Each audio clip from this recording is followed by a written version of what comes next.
8 ব্যক্তিকে যাকাত দিতে হবে।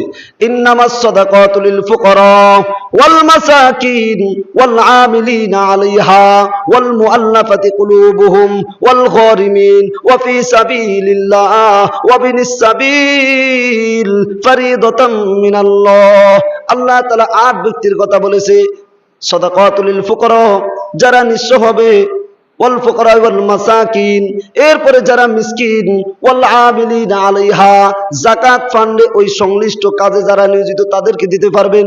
ওয়াল মুআল্লাফাতি কুলুবুহুম, এমন অমুসলিম যাকে যাকাত দিলে সে ইসলামে আসতে পারে, ইসলামের দিকে ধাবিত হইতে হওয়ার মতো আশঙ্কা আছে, ওই ব্যক্তিকে আপনি যাকাত দিতে পারবেন।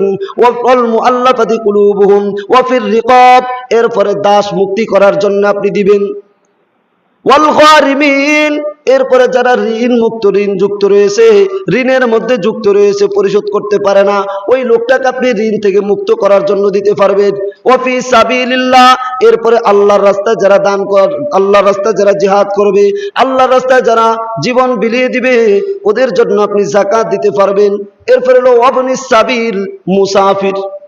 মুসাফির ব্যক্তির অনেক সম্পদ আছে, কিন্তু তার সফরের ভিতরে থাকাকালীন তার কাছে চলার মতো টাকা নেই, তখন আপনি ওই মুসাফিরকে দিতে পারবেন। কোটিপতি মনে করেন, কিন্তু সে সফরে আছে, ওই মুসাফিরকে দিতে পারবেন।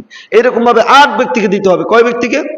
8 ব্যক্তিকে যাকাত দিতে পারবে। যারা যাকাতের সম্পদ রাইখা দেওয়ার নিয়ত করছেন, যে আমার 10,000 টাকা আসছে, 2,000 টাকা দিয়া, 50,000 টাকা আছে, 10,000 টাকার কাপড় চোপড় কিনিয়া বাস দিয়া টিয়া 40,000 টাকা শেষ করে রাইখা দিব, এই চিন্তা যারা করবেন, বাড়িতে গিয়া গরম লোহার বিভিন্ন সামগ্রী আছে না, লোহার ধারালো বিভিন্ন অস্ত্র ঘরে থাকে, লোহার চামিচ থাকে, তারপরে লোহা থাকে, বিভিন্ন যেটাই থাকে, ওইটা গরম করে আগে কপালে লাগাইবেন। কোথায়? যে কেমন লাগে একটু টেলাই করে আনি, মরার পরে তো লাগাইবে না? কোরআনে যেহেতু বলছে, কোরআন কি মিথ্যা? কোরআন মিথ্যা হতে পারে না, দুনিয়ার সব মিথ্যা হয়ে যেতে পারে, কোরআন মিথ্যা হবে না। তাহলে বাড়িতে যে একটু কপালে লাগাইবেন, যে কেমন লাগে একটু দেখে লই। সম্পদ তো রাইখা দিন, জাকাতের টাকা রাখবে না। আর যারা জাকাতের টাকা রাখবেন তারা তো একটু লাগে টেস্ট করতে হবে। ট্রেনিং না দিয়া কবরে গেলে তো খবর আছে। ট্রেনিং না দিয়ে যদি পুলিশের ট্রেনিং দেওয়া হয় তো জনগণে ফিরিয়ে মারিয়ে ফেলাইবে, এই জন্য ট্রেনিং আছে। আবার ফাঁসে লাগাইবেন, ওয়াজুহুরুহুম ওয়াজুনুবুহুম, কোথায় সেক দেওয়া হবে? তার সম্পদকে গরম করে 500 দেশে সেক দেওয়া হবে। এরপর একটু 500 দেশে সেক দিবেন, কেমন লাগে দেখবেন। একটু আস্তে আস্তে দিয়ে দিয়ে ট্রাই করেন, যারা সম্পদ রাইখা দিতে চান। এরপরে ফিডে সেক দিবেন, ফাঁকে ফাঁকে দিবেন। দিতে দিতে যদি মনে করেন না সইতে পারুন, তাহলে যাকাতের সম্পদ রাইখা দিন, যেটা আল্লাহ তাআলা আদেশ করছে। আল্লাহ তাআলা আমাদেরকে বোঝার মতো তৌফিক